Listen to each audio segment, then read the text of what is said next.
Right, well, hi guys, it's a day off. I got the Tuesday off in the end. No shift.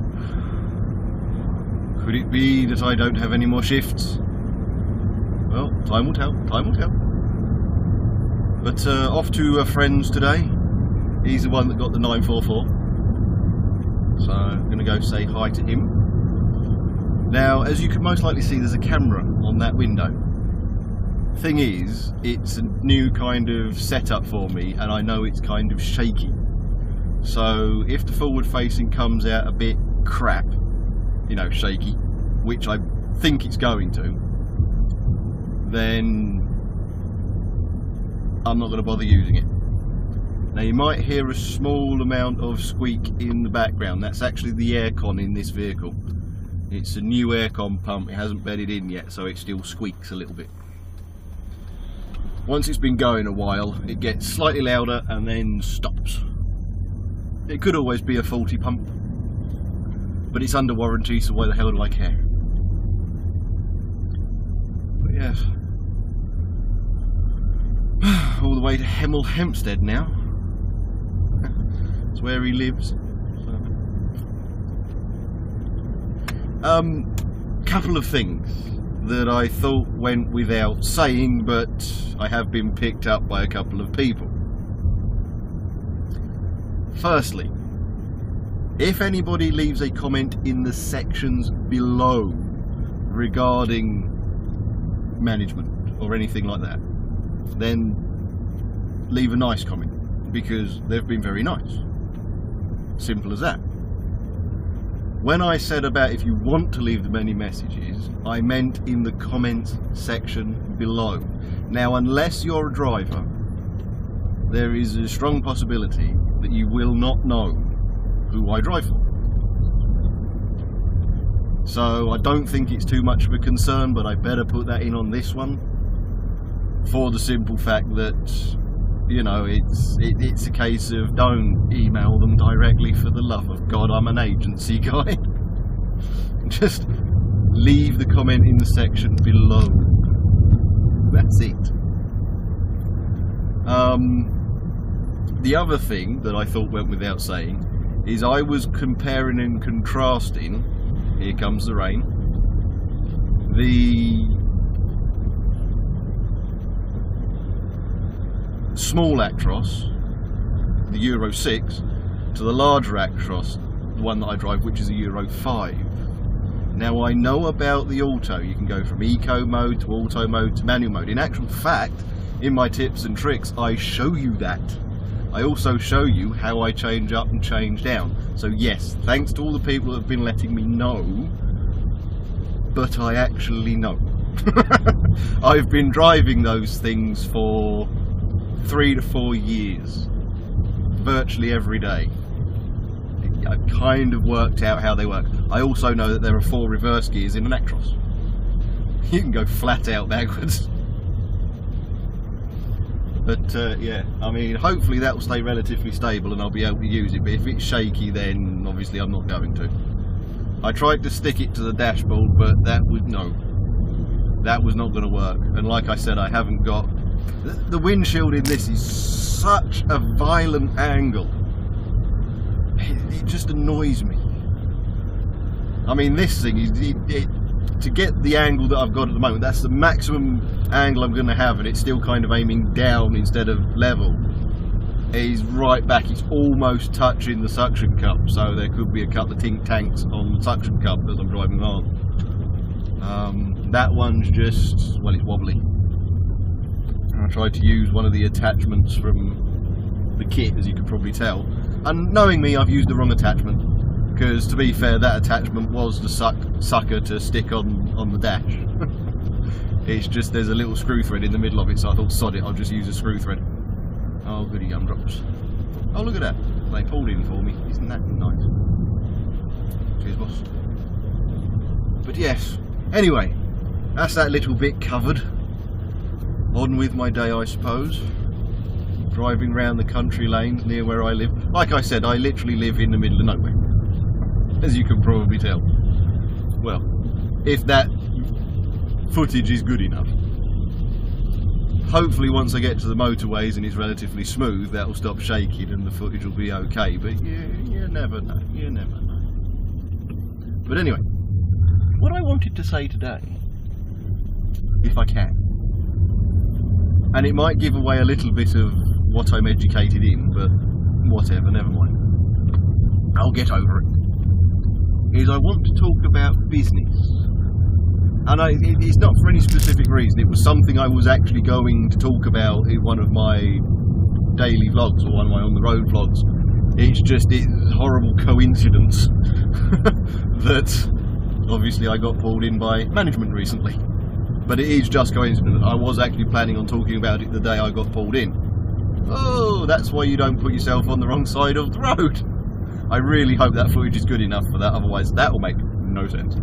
But no, I wanted to talk about business, and that's the two different types of business, because there is such an issue in this country with the way businesses are run, especially the big high street ones. I mean, obviously at the beginning of the recession, Woolworths went for a Burton, Comic's gone, BHS is going under now, and so on and so forth. And the major issue with the businesses is not so much the people who might be filtering off money for their own private yachts or jets or things like that. It's more a case of companies are managed by two different types of people. You get the person who's scared of change. We were profitable last year, we'll be profitable this year. We were profitable last decade, we shall be profitable next decade. I'll get me words out one day. We'll be profitable next decade. I've got to be careful just here, because you get a lot of cyclists around here and they take up both sides of the road on that bend, and it's like, really? But yeah, so they're scared of change. And then you get the other ones that are like, well, let's have a look, let's see the writing on the wall and see what we can do, see how we can improve things. For example, Amazon started off as a really small, just bits and knacks from online. You know, just a small online shop. That's all it is. In the next couple of months, August I believe it is, they're going live with the Grand Tour, which is Clarkson Hamilton Bay, as most of you know by now, as a TV show. And I think later this year, or whether they've started it now, I'm unsure, but they've gone into online retail to take on like Ocado, Tesco's and all that lot. Now they're only unravelling it in 6 locations in London at the moment, but Amazon is a prime example of diversification, of evolution in a business, of not being scared of change, of, you know, going with the flow. Whereas Tesco's is a prime example of a company, a massive company, that seems to be petrified of change. Yes, they've done the online shop, but outside of that, what have they really done? Nothing. This is a multi-billion pound a year company,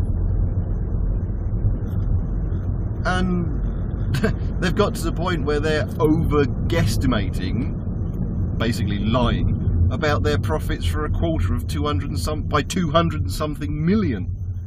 And you sit there and you think, really? Why? Oh well, we want to keep our investors happy, and hopefully we'll get that anyway, but this is what we were getting from our previous performance. See what I mean? Last year they were profitable, so this year they'll be as profitable. No, they won't. Now you see, what in Tesco's position, get over, you soft. See what I mean? Hopefully. But in Tesco's position, what I'd do is I'd think, right, my biggest competition, because I've gone online, I've got my online store, I've got my home shopping, so, you know, the other ones, Asda, Sainsbury's, all that lot, we're all online, we're all competing lovely-jubbly. All of a sudden, Aldi, Lidl and that, they start springing up all over the place. And they're undercutting you by a margin. I mean, not a small amount, quite a large amount, let's be fair. Although they're hovels to shopping. Oh, they're not nice. It's just a free-for-all. It's like walking down a trough. I just, personally, I don't like shopping in them. But then again, I'm a limited company. I primarily shop in wholesalers. So I don't really get into all this supermarket, oh well, I like this one because it's laid out like that and all that kind of stuff. But my personal feeling is that Aldi and Lidl, they are hovels to shopping. They just, oh well, you get all this steak mince and it's really cheap. Yeah, but have you seen the size of the pack? It's like 150 grams. It's tiny. But you see, what I'd do in Tesco's position is I'd think, right, okay, so they're undercutting us with products from different parts of the EU. That's basically all they're doing. They're getting the same kind of products, but made by more Eastern Bloc EU countries. So it's cheaper. Oh, why do I have to get stuck behind a learner? And why did that Fiesta not overtake? Is it me, or is this road, or was that section of road clear? But anyway, whatever. They're primarily buying from producers in the more further Eastern Bloc EU countries and things like that. So they're cheaper. So how would you combat that? Just, this is an open question to anybody who hasn't studied business or read business or whatever. How would you combat that if you are a multi-billion pound a year company? Well, pretty simple, really. You go to their suppliers and offer them a contract they can't refuse. And then you start stocking their stuff at the same price. You can still stock all the stuff you usually sell, maybe get rid of a couple of lines that don't sell too well, maybe they're slightly too expensive for your clientele, like whatever. But you go to them and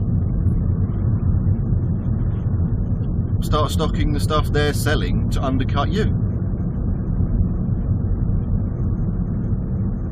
Just saying.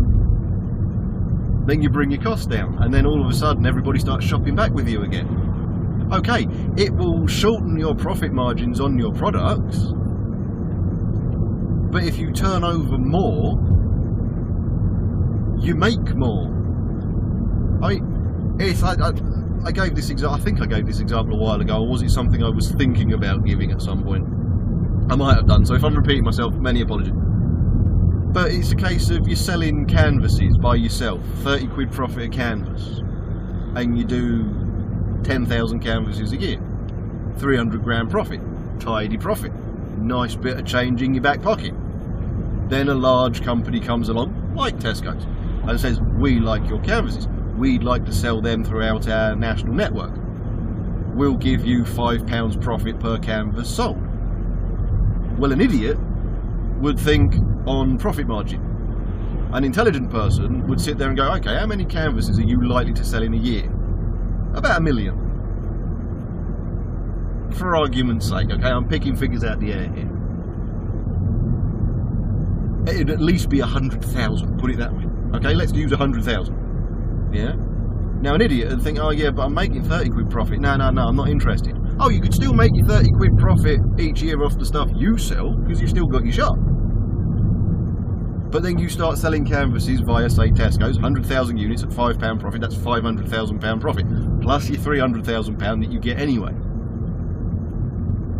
It's 800,000 a year. That's a bit of a bigger lump of change. You've taken a massive profit cut. I mean, you've slashed your profit margins to pathetic amounts. But you've just made 500 grand a year. You were only making 300 before. Do you see what I'm talking about? An example of a forward-thinking company. This isn't based on any company that I know. This is just an example off the top of my head, okay? Let's say you are a company, okay, and you sell whatever, okay? And you've got various suppliers selling through you. Now, obviously, your suppliers sell to other people because just selling through you is not going to keep them afloat. logical, isn't it? So you have this one supplier and they do very, very specialised products. I don't know, maybe they do... Oh, this is a new learner, isn't it? There's nothing coming. There's nothing coming. You're safe. There's nothing coming. There you go. Right. And maybe they do, I don't know, specific spices from outer Mongolia that nobody else imports. Whatever. It can be whatever the hell you want it to be fair. But I'm just trying to keep my channel clean because I can come up with a couple of good ones. Anybody who's seen Lock, Stock and Two Smoky Barrels can probably think of one of the products I'm thinking of coming up with. Well, it's 15 inches and it's rubber. But anyway. So it's specialist spices, okay, from outer Mongolia. Well, they sell, your company is not keeping them afloat. They've got to sell to other people. They're supplying to other people. And then a recession comes along. Now, most companies, when a recession comes along, they cut down. They shrink. They get rid of the sells well, but there's not a lot of profit in it style products. So most of the suppliers of this specialised company you buy for run away. Now a progressive company would think, well, it sells well, but there's not a huge amount of profit because obviously we've got to buy from them, so on and so forth. So what do you do? A progressive thinking company would think, well, why don't we just buy them? Why don't we integrate them into our company, into our family? You see what I'm getting at? All of a sudden you've bought the company, now you sell those products quite well. Okay, you supply various restaurants all over the place and you sell that product really well. Now I'm just going to set myself up, there we go, set my speed, 58 miles an hour. I don't just go slow in a truck. But you've bought the company. Now all of a sudden your purchasing fees going through that company, using that company as a middleman, don't exist anymore. So not only have you got a good selling product, something that you know sells well, but you've just cut out the third man, the middleman costs, because you are now that company. So you just increased your profits. That's progressive thinking business. That's diversification. So you've got to have that kind of... If you're going to run a business, and this is going out to anybody who wants to run a business, whether it's a small business or it will ultimately grow into a large corporate entity, you've got to have that willingness to diversify, that willingness to be forward thinking. And the issue in this country, and in a lot of other countries, I can't just separate this country from everything, but an issue with a lot of large businesses is they don't like diversification. It takes them a long time to start changing. They might unroll little things here and there, like the home shopping thing, but then it takes them quite a long time to go more in depth, to put a lot more products through the home shopping thing. They're testing it. Well, why? You know, I can remember back in the day when online shopping was relatively new, and the big supermarkets like Tesco's were testing it. And you go on the online thing, and it'd just be your basics, you know, the basic stuff. It wouldn't be any of the other products. It would just be the basics. You know, like what your food shop for the week, the odd shampoo, the odd thing here and there. It was selected products that sold well. It wasn't all of them. So basically, people who started online shopping, and I'm amazed Tesco's managed to keep it going, used to do some of the stuff online and then think, well, I still need this, this and the other, or I'll pop down Tesco's on the way home from work. What the hell's the point in that? You might as well just do your entire shop whilst you're in Tesco's. That camera don't work no more. So there'll be a little bit of forward-facing footage, but there won't be any more. It just meant, see you later. Suction cup things can be such a pain in the rear end. What I might do, what I'll probably do is I'll pull over in a minute because I know there's a parking bay coming up, and I shall sort the issue out. So I shall shut up for a minute and I'll see you in a moment.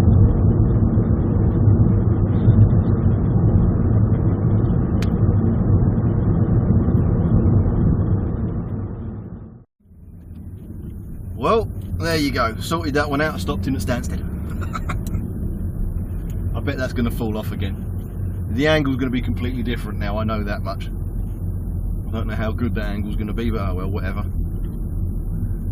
If it works, it works. If it don't, oh well, boo-hoo, never mind, it'll just be me, and a lot of my references will not make any sense. I might actually do something different. I might actually put the forward-facing one as a small screen, just so as you can see what's going on. Me as the main screen, but the forward one as a small screen. I think that might be the better option, given that I am trying to figure out a way of getting footage working in my car. Now, obviously, the one that's facing me, I've changed the angle slightly because it was kind of pointing more that way than this way. So, okay, that one works. That one is okay. That one I can use. But that one, forward-facing one, I've got to try and figure out a way of doing this. I'll have to have a look round on Amazon for different mounts and see what's going on. Right, resume.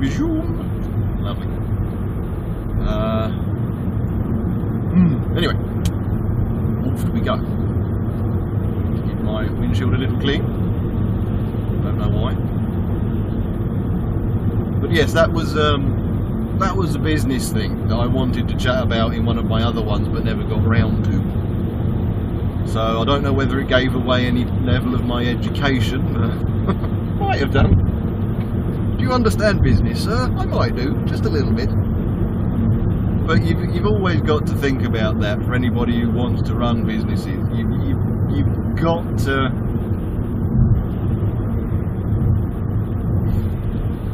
You really do have to try and think, how is everything going to work? How is it going to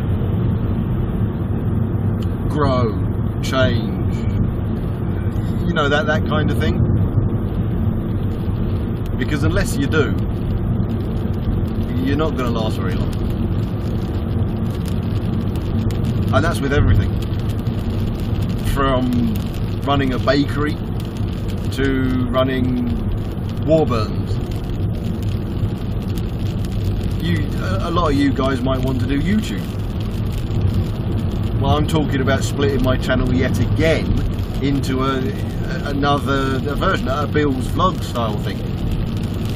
So I've got 3 different ones. Now if I obviously have to stop the trucking one, which there is a strong possibility I will have to do, then I'm only going to have 2 main ones. I will just continue using Trucker Bill, but everything will have the Bill's vlog intro. So you've always got to look at different ways of doing things, and I know you're going to be here in this rain. I just can't win today. I really can't. It's annoying me. You know, I finally figured a way out of doing things. That thing's shaking to buggery and falling off, and the rain's here. Have you ever had one of those moments where you know you're just being tested? You just have that horrible feeling that you're being tested to see just what your sticking power is.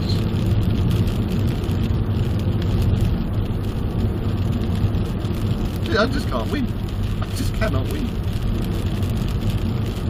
I'm going to drive through the rain and I shall see you at the other side of it, because all you're going to be hearing now is rain hitting that blasted windshield.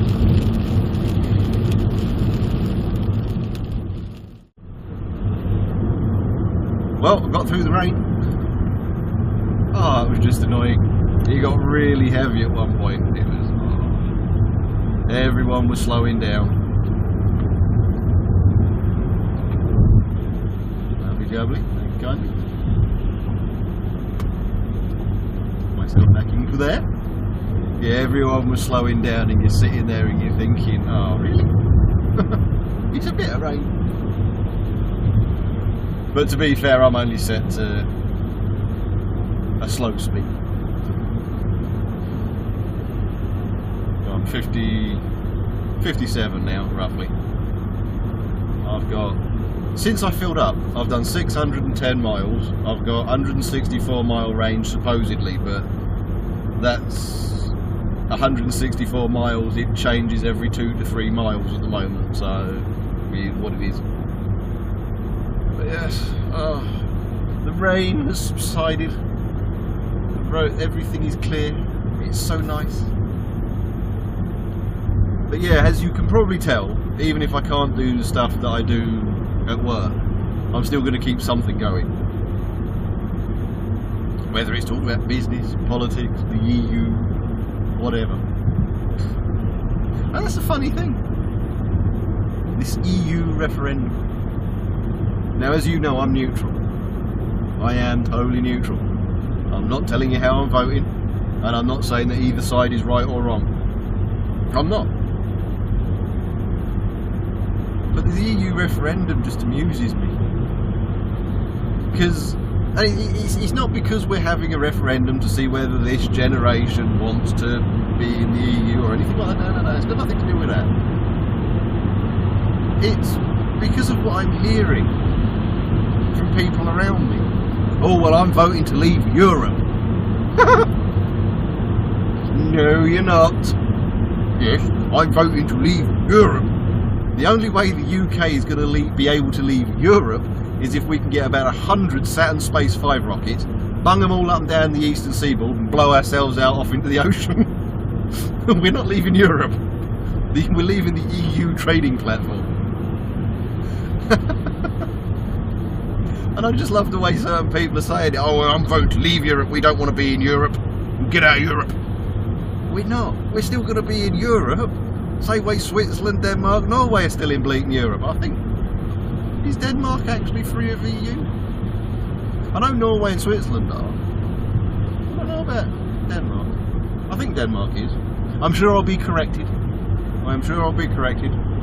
But like I said, I'm staying neutral. I'm not saying I'm voting this way or that way or either way is right. It's just certain things about it amuse me. Just little things. Like, for example, what kicked all this off big style wasn't so much the recession or the open borders. They were an annoyance. I mean, the recession was a big issue, and the open borders an annoyance. But it wasn't what kicked it off. Now, who's good enough to remember what kicked off the entire debate in the tabloid media about we shouldn't be in the EU anymore? It was stories along the lines of Abu Hamza is allowed to stay in UK because of his European human rights and things like that, and other ones, other people known to be affiliated to terrorist cells who were allowed to stay in this country because they had a cat and it was against their human rights to send them back to a country they get killed in, even though they are screaming about how great that country is and how crap we are. That's what kicked it off. The European Convention on Human Rights. And I'm sitting there and I'm thinking, that was written by us and imposed on Europe at the end of World War II. I'm just saying. Nobody seems to remember that. We wrote it and imposed it on Europe at the end of World War II. We even backdated it so that we could try the Nazis. Because believe it or not, the vast majority of stuff, although morally repugnant, that the Nazis did during World War II was not at the time technically illegal. Just so as you're aware, it wasn't. It was not against the law for a country to execute enemies of the state, treason, you know, people convicted of treason and all that kind of stuff. the way they did it was morally wrong, and that was a war crime. Anybody who's got even half a brain cell knows it was a war crime the way they did it, but at the time they did it, technically, there wasn't a Bill of Human Rights. The Convention on Human Rights was written to prevent such a thing from ever happening again, and then backdated so that we could actually try, from a moral righteous standpoint, or a morally correct standpoint, the Nazis for the heinous crimes they committed during World War II. But the Convention on Human Rights was created to prevent that from ever happening again, and to try, along with trade agreements and what obviously became the EU trading platform, to prevent war in Europe. That's where it all started. And now all of a sudden, oh well, this European Convention on Human Rights is a load of old crap. Brussels telling us what we can and can't do. We told all of Europe what they can and can't do with the Convention on Human Rights. I'm just saying. But either way, whether you're voting in this or whether you're not, there isn't going to be a huge amount of changes. Whether you vote to stay or whether you vote to leave. I mean, think about it. We're still going to want to trade with our European counterparts, correct? And we are still technically, geographically speaking, in Europe. Now there could be little clauses brought in saying reduced difficulty for, getting visas to enter this country if you want to continue trading with us at a certain rate. Or maybe there will be certain incentives put in place if we voted to leave that says EU workers still have access to the country. We can either pay higher tax and lose our profit margin, or pay lower tax and increase our profit margin. Always a potential. It's always a possibility. You see, the thing is, we don't know what's going to happen, whether we vote to stay or whether we vote to leave. Now, a lot of people sit there and go, we know what will happen if we vote to stay. If we vote to stay, nothing will change, really. If we vote to stay, and like I said, I'm neutral, I'm not telling you how I'm voting, because I've already said about voting to leave, so I've got to take on the vote to stay. If we vote to stay, couldn't that be construed by the President of the EU and the various other officials within the EU that is a mandate from the people of this country that we want to be part of the Eurozone? Ergo, we have to adopt the Euro. I'm just saying, nobody knows exactly what the outcome's going to be, whether we vote to stay or whether we vote to leave. Now, if we vote to leave, again, if we vote to leave, all these people saying, oh, the country will be doomed, that'll be it, we'll die. Really? No, we won't. People will still trade with us, we'll still trade with them. It will just be slightly more taxation, slightly more red tape. But we'll create other trading platforms and other trade agreements and everyone will be happy. But whatever. To be fair, there isn't going to be that much change, whatever happens. But there could be some change, whatever happens. And I just think it's so funny. I genuinely do. I just think it's comical with things that various sides on the debate are coming out with.